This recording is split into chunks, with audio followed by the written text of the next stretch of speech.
Hi, my name is Daniela Lopez. I'm 20 years old and I am in industrial engineering. I am currently working at Optima Quality. I am a CEO and shift manager.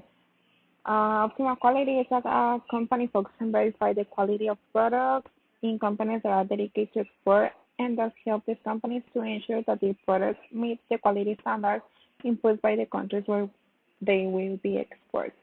So Okay, I am going to present on some things that can help Specs International, who is a company from Canada, sorry, that they want to enter in the Mexican market. So the relationship between Mexican demographic and purchasing power is favorable or not for this company. Yes, it is very favorable because in Mexico are already products like the ones that Respect International wants to sell, and they are very well received. And something that can help more Respect International is that the culture here in Mexico thinks that when a company from United States or Canada enter and start selling products, they think that products have more quality, so they buy more that products than the products that they already sell in. Mexican political system is very complicated because they are involving a lot of corruption and with organized crime, and it's very involved in Mexican politics, and it's a new company. You can be exposed to extortion, money laundering, among other things. So you are in risk of being a target of that kind of activities.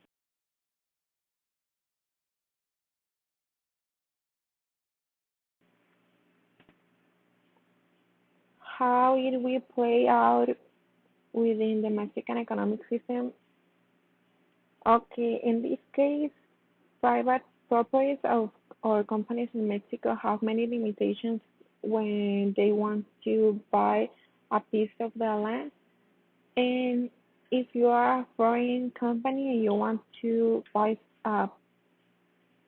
some piece of land here in Mexico, you have to renounce the rights of your country. You're not a country, so you can buy here in Mexico, and you are not allowed to buy land on the border. That is something that every company wants because if they have a more tourist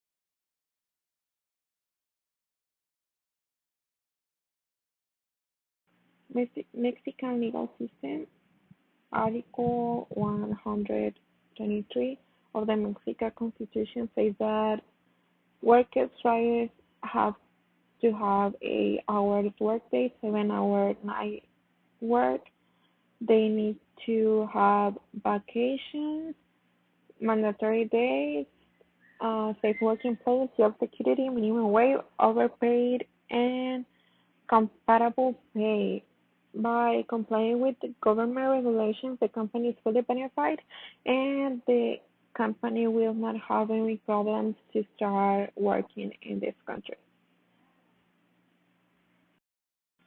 Okay. How do foreign direct investment work?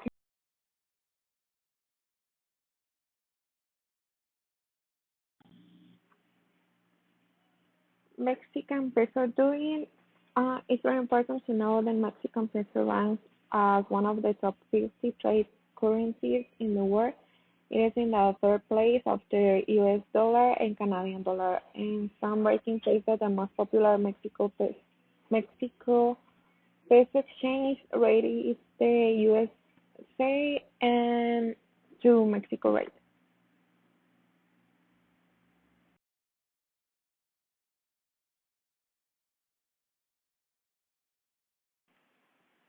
It's very important to know the culture in the workplace or the culture in the country before you invest in that country. For example, here in Mexico, it's very important to look professional when you go to the office. Wearing jeans is considered inappropriate. Also, it's important to know that The workplace behavior here is common that when you arrive to a place, greet everyone and say goodbye when you leave. That makes you look like an educated person. That you need to have in consideration is that um, here in Mexico, you need to know that it's very common going to drink after work. So it could be possible that the next day of work have your workers have a hangover, or maybe they get late at work.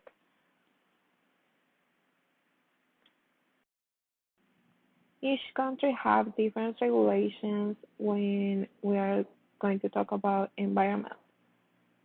So in this case, in Mexico are three main rules that must be met. There are water pollution, air pollution, and waste. Well, what do you expect about Mexican hiring practice? The law says that the employer needs to execute as an individual employment agreement with its employees. With the contract is aware, it has to say the time that this person will be working your company. If it doesn't say it, the time is considered indefinite. And if you are contract for a trial period, you can be in the company more than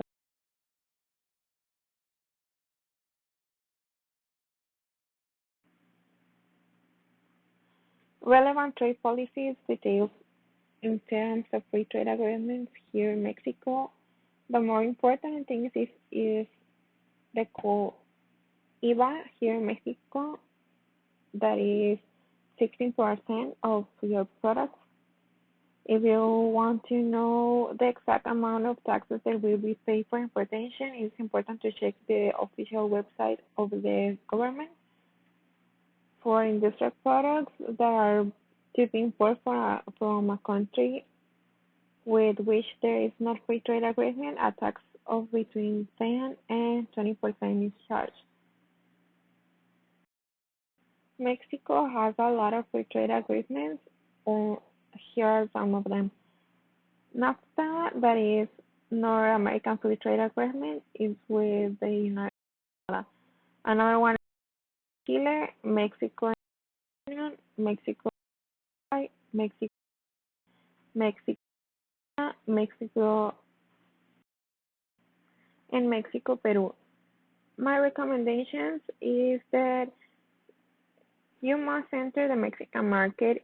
It is a market that has many opportunities to expand and has many free trade agreements with many countries.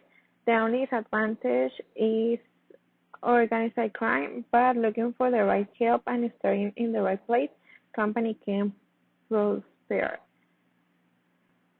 But if you decide to enter the market directly, physically, they are be more loose that gain since they are not essential items and they will not allow them to have a premise open. It is recommended that for the moment they enter a regional market sector, and it can be only sales so that people get to know the products and gradually grow. One strategy they can use is to buy small companies that are dedicated to the same thing to start selling the products there, but keeping the previous clients as if it were just an